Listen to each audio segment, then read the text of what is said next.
vamos reconhecer uma coisa. Duas coisas. Primeiro, número um, todos os nossos medos, todos, advêm de um medo principal. Chama-se medo da morte.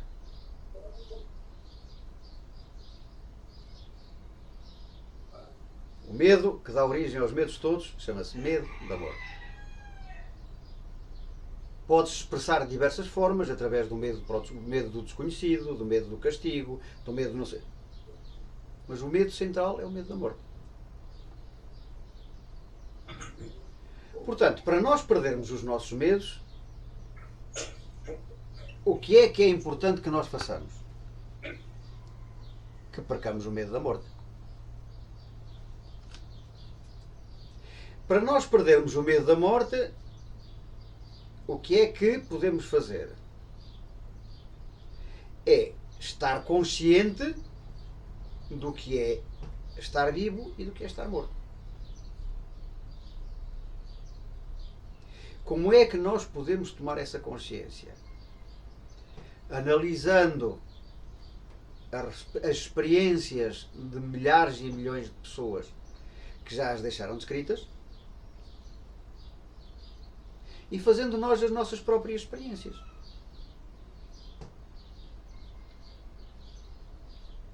Eu nunca conseguiria, ninguém consegue. Porquê é que eu estou neste ponto? Eu já tenho dito isto e volto a repeti-lo. Porquê é que eu estou neste ponto e eu em meia dúzia de anos mudei radicalmente 180 graus? Porque a minha mentalidade é científica, mas é aberta. E um dia alguém me disse: estar rodeado de espíritos, os espíritos existem, estar rodeado de espíritos, mesmo que não os vejas, mesmo que não os ouças, mesmo que isto, mesmo que aquilo. Se eu tivesse fugido com medo, estava desgraçado. O que é que eu fiz?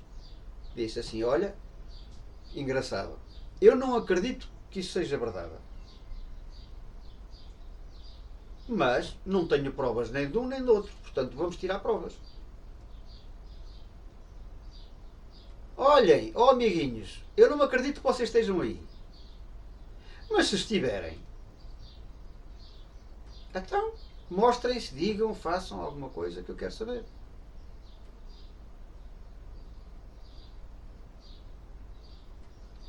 E se nós não damos esse passo, nós continuamos no misticismo de acreditar naquilo que nos dizem que é e que não é, e como é que é, e como é que não é, e porque é que é, e em Deus e no diabo e nisto e naquilo. Porque tudo no universo é dependente da nossa vontade. Eu só ando para a frente se eu tiver vontade. Eu só aprendo se eu tiver vontade de aprender. Eu só mudo se eu tiver vontade de mudar. E aqui é a mesma coisa. Ok, eu não sei se é bom ou se é mau, mas eu quero saber. Então vamos fazer experiências. E eu comecei a fazer experiências. E surdo como uma porta de mediunidade, e cego como um tijolo de mediunidade, eu hoje falo com pessoas que a maior parte das pessoas nunca imaginaram falar ou conversar. E eu não estaria aqui a falar com vocês e a dar-vos o conhecimento que já vos dei se eu não tivesse feito alguma coisa com isso.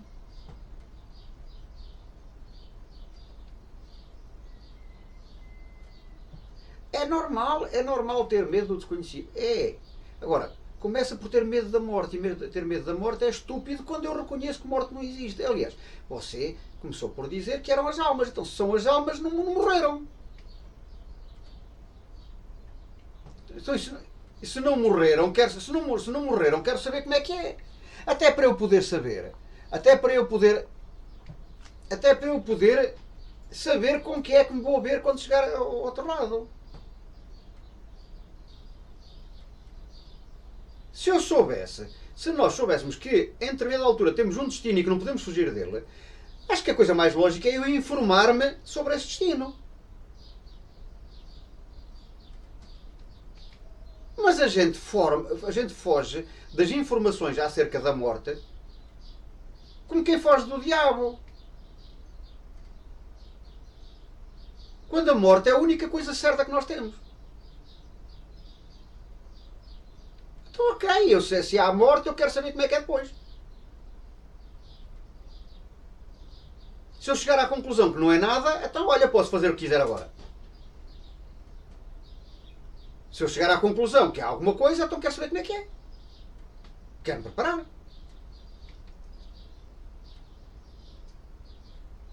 Portanto, para lidarmos bem seja com isso, seja com o que for, com as nossas aptidões, com as nossas mediunidades, com isto, com aquilo, acho que é extremamente importante nós percebermos o que é que estamos aqui a fazer, de onde é que viemos e para onde é que vamos. E parar com os medos ridículos, porque o medo não me leva a lado nenhum.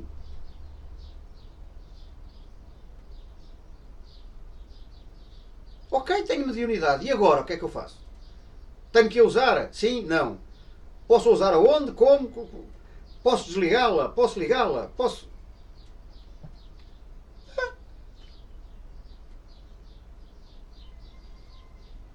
Acredite que a maior parte das vezes esse tipo de espíritos tem mais medo de nós do que nós deles.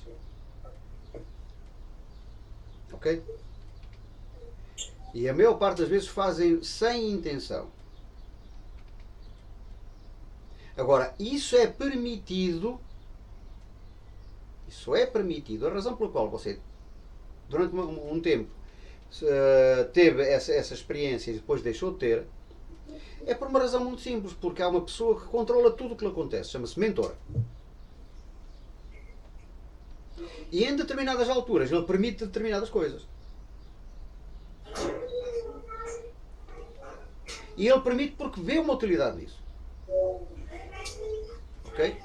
Portanto, nessa altura causou-lhe essas impressões. Sim, pronto, ok. Vamos agora, hoje que você tem esclarecimento, não está na altura de você mudar a sua perspectiva e de mudar claro que sim. Isso mostrou, causou-lhe essas porque você não tinha a capacidade para gerir, não tinha.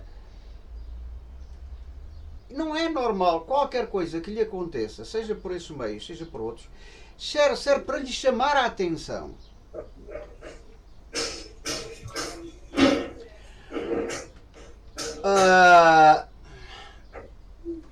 Kardec. Pertencem mais a uma categoria do que a outra os espíritos que se manifestam fazendo-se visíveis? Resposta dos espíritos. Não.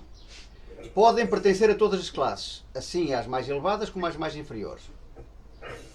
Então a todos os espíritos é dado manifestarem-se visivelmente? Todos o podem, mas nem sempre têm permissão para fazê-lo, ou querem fazer. Que fim objetivam os espíritos que se manifestam visivelmente? Isso depende. De acordo com a sua natureza, o fim pode ser bom ou o fim pode ser mau. Como lhes é permitido manifestar-se quando é para um mau fim? Nesse caso, é para experimentar os a quem eles aparecem. Pode ser má intenção do espírito e bom resultado.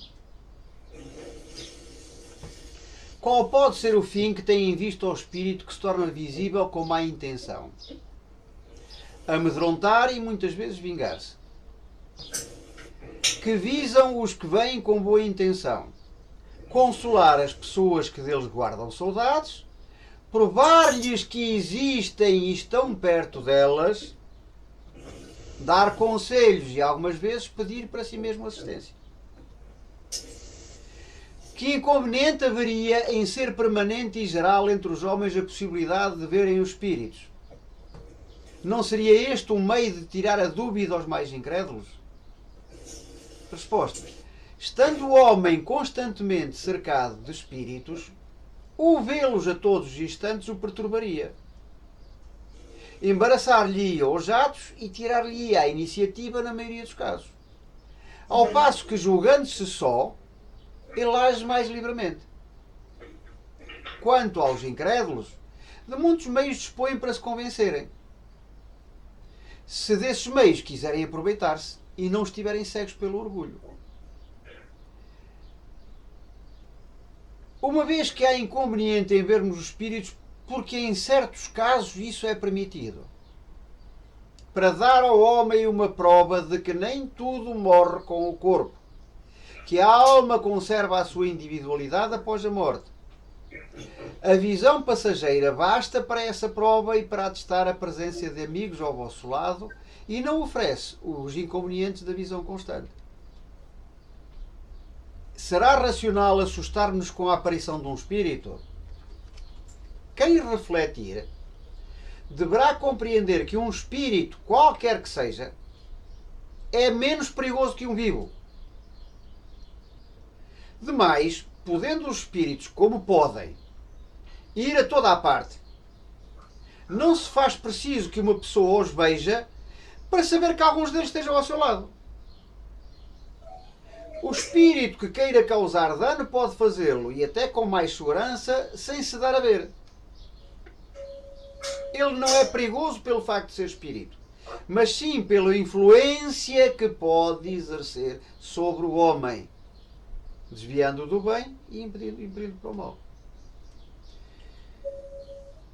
Um espírito é perigoso? Não.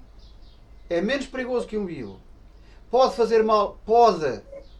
Mas se ele se está a mostrar, quem se mostra não quer fazer mal. Porque o mal que eles podem fazer é influenciar-nos. E aí sim, podem fazer-nos mal.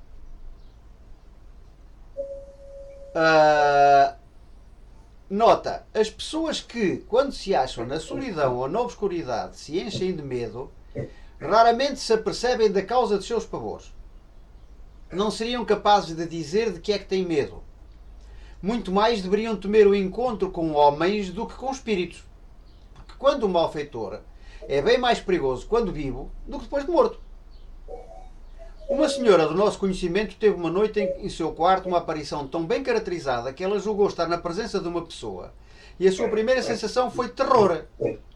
Certificada que não havia pessoa, disse: parece que é apenas um espírito, posso dormir tranquila.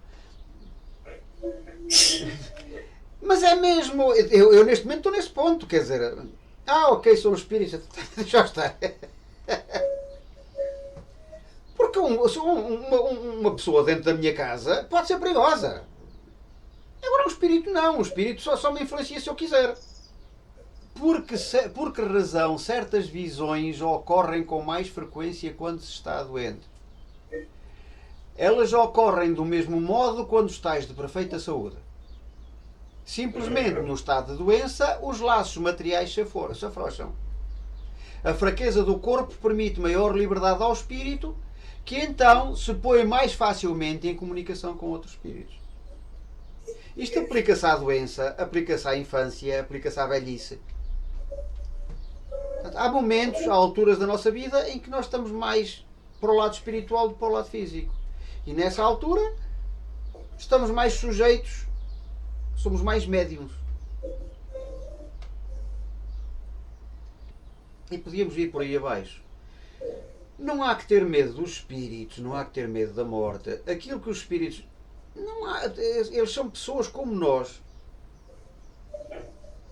Aliás, eles somos nós.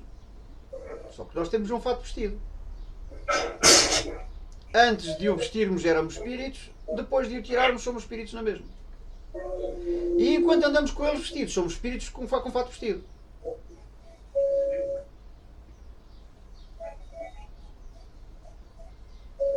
Eu tenho mediunidade, ok, vou aproveitá-la. Eu também não tenho, por ter pessoas à minha volta, não tenho de estar sempre a falar com elas, nem a agir com elas, nem não tenho, pois não. Eu se entrar dentro de um café ou de um restaurante com 50 ou 60 pessoas à minha volta a falarem de tudo e de mais alguma coisa, isso de início incomoda-me.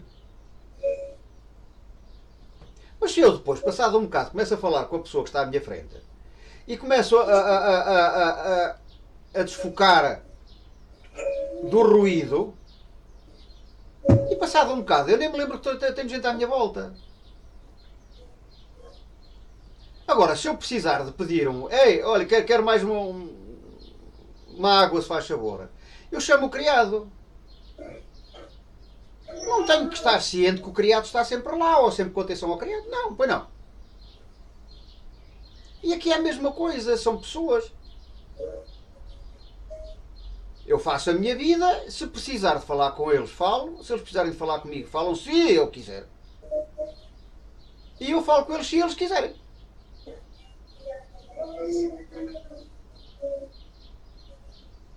Olha, estão aí. Às vezes sim, às vezes não. Olha, queríamos falar contigo. Agora espera um bocadinho, estou a fazer isto. Simples. São pessoas. E são pessoas que têm capacidades de. São pessoas que têm capacidades de me ajudar em coisas porque estão conscientes de coisas que eu não estou. Eles veem coisas que eu não vejo, ouvem coisas que eu não ouço, têm conhecimentos que eu não tenho.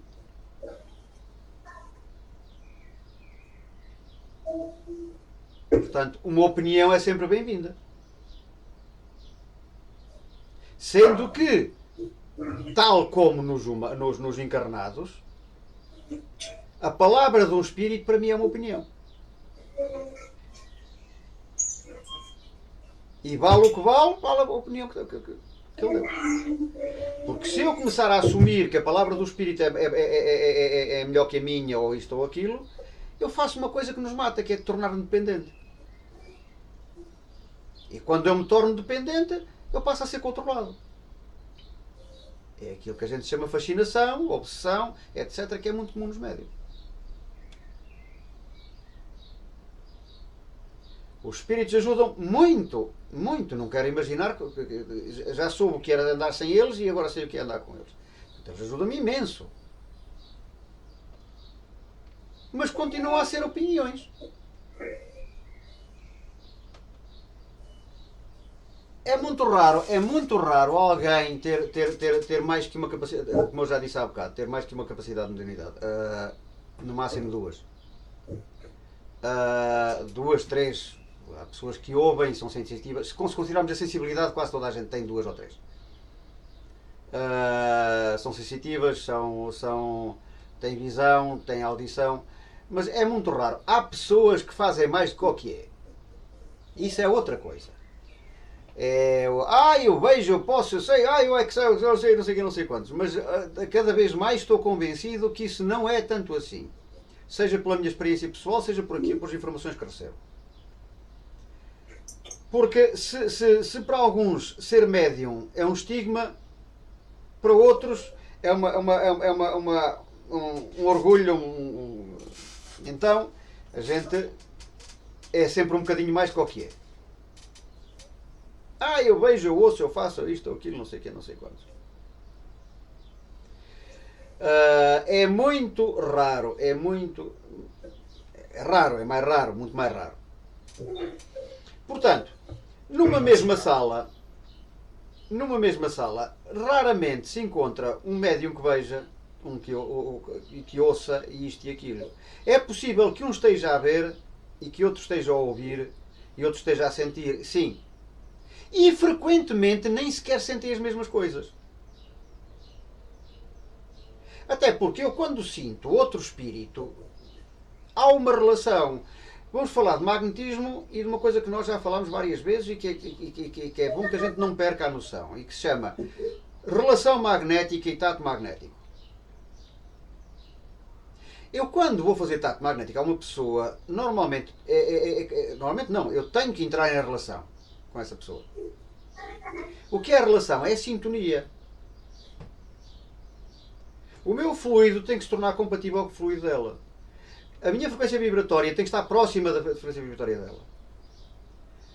Eu, se vou ouvir o que ela me tem para dizer, ela tem que estar a emitir na frequência da rádio comercial e eu receber na frequência da rádio comercial. Senão, ela vai estar a falar e eu estou a ouvir a rádio Renascença. Portanto, isto não é fácil.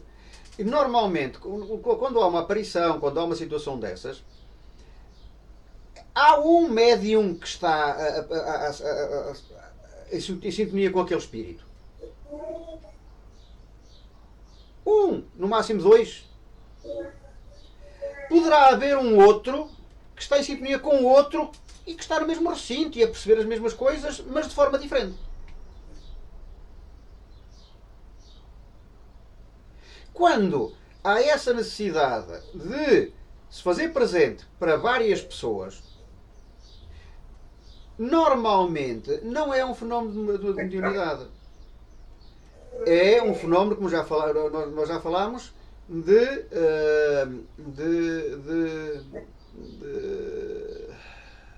materialização.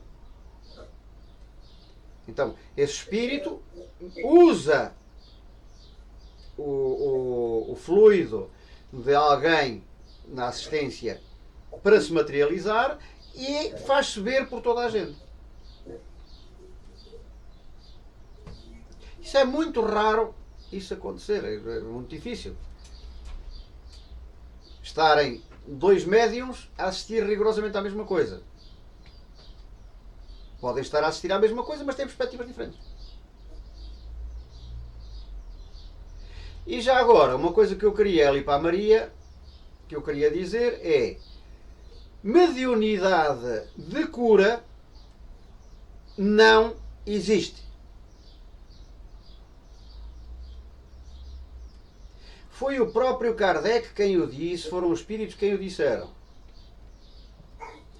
Eles atribuíram essa classificação a um tipo de pessoas que executa atos de cura, etc, etc, etc. E o efeito existe. Agora, isso não é mediunidade de cura. Porque para ser mediunidade de cura, vamos lá ver, o que é que define o termo mediunidade? Mediunidade é a capacidade de tomar consciência e se relacionar de qualquer forma, de uma forma qualquer, com o plano espiritual. Esta é a definição de mediunidade. É a capacidade para eu tomar consciência ou relacionar-me com o plano espiritual. Por qualquer forma. Portanto, eu posso ser médio de visão se eu usar a visão para ver. Eu posso ser médio da audição se eu usar a audição para ver, para ouvir. Eu posso ser médio sensitivo se eu sentir. Eu posso ser médium de escrita se eu usar o meu braço para escrever. Mas eu não posso ser médium de cura, porque cura é uma coisa que não existe.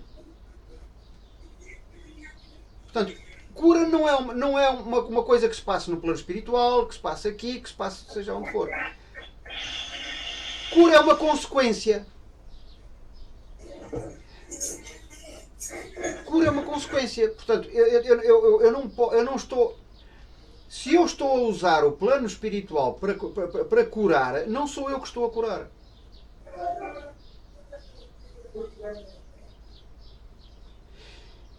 Se o plano espiritual me está a usar a mim para curar, então não sou médium de cura. Sou médium de outra coisa qualquer.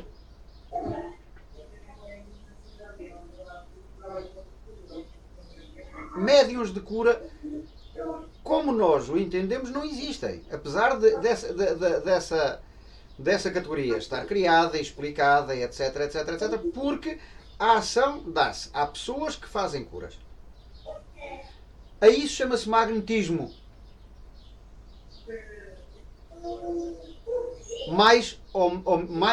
Em maior ou menor escala, mais ou menos bem orientado. A isso chama-se magnetismo. Agora, para eu ser médium de cura, eu tinha que trazer qualquer coisa do plano espiritual para aqui e ser o intermediário.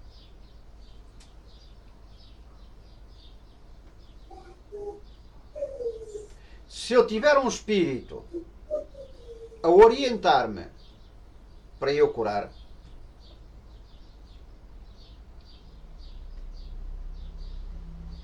então eu sou um médio sensitivo, um médio auditivo, um médio de visão, um médio de qualquer coisa mas não de cura, porque a mediunidade não se processa através da cura.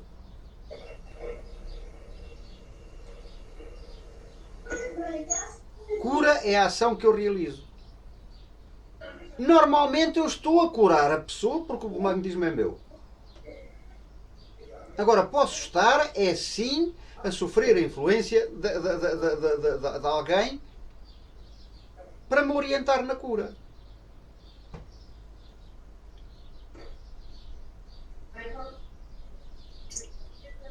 Dá para entender? Vamos aqui para o nosso caso, para o magnetismo. Daqui a algum tempo a gente vai falar nisso e quando falarmos sobre as técnicas e no aperfeiçoamento de técnicas e etc. Eu estou aqui e eu chego a uma pessoa e eu faço o tato magnético, deteto um problema, decido o que é que vou fazer em relação àquilo e aplico as técnicas. Durante este processo, se não estiver aqui espírito nenhum, eu consigo fazer isto? Consigo.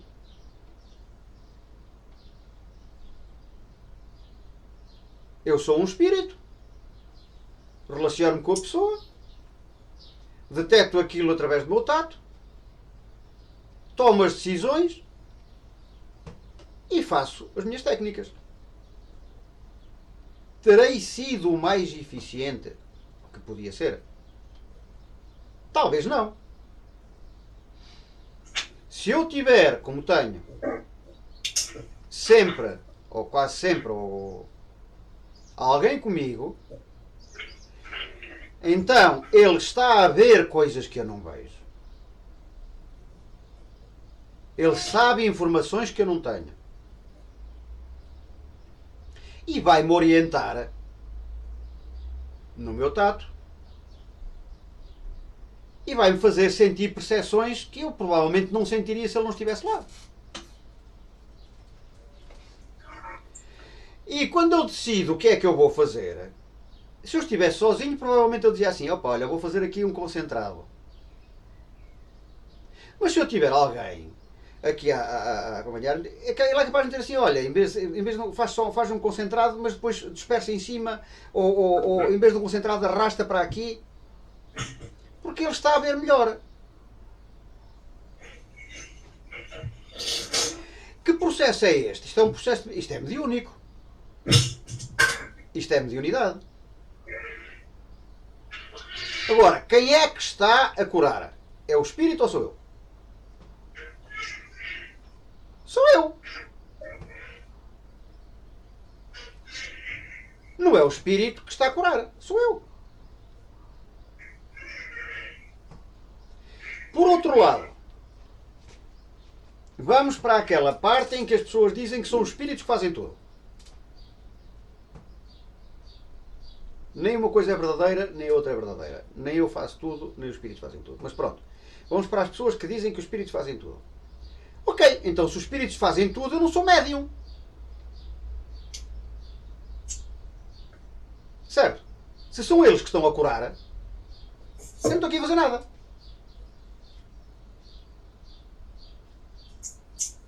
Então, não há mediunidade de cura. Há mediunidades que podem ser usadas para curar. Agora, esse dom específico de os espíritos pegarem em mim e fazerem de mim... Não, isso não existe.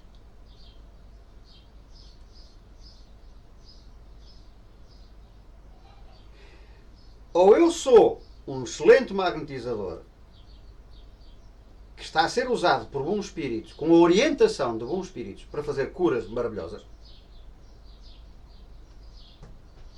E sim, isso existe. E chamam a isso mediunidade de cura. Mas não é. Só é chamado assim para distinguir das outras mediunidades.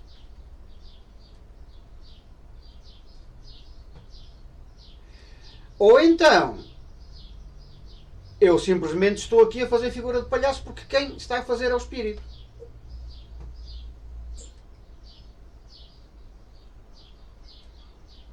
Na realidade, neste caso, é sempre um processo misto.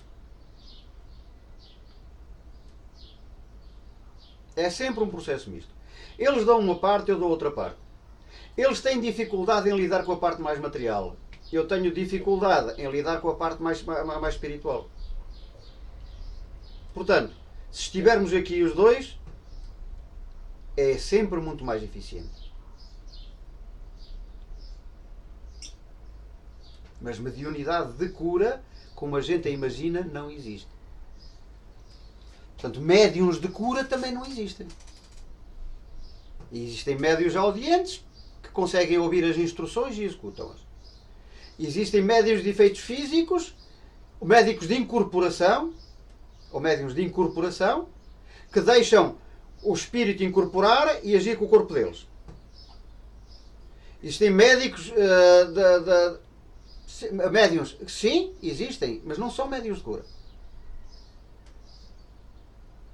São médiuns voltados para a cura.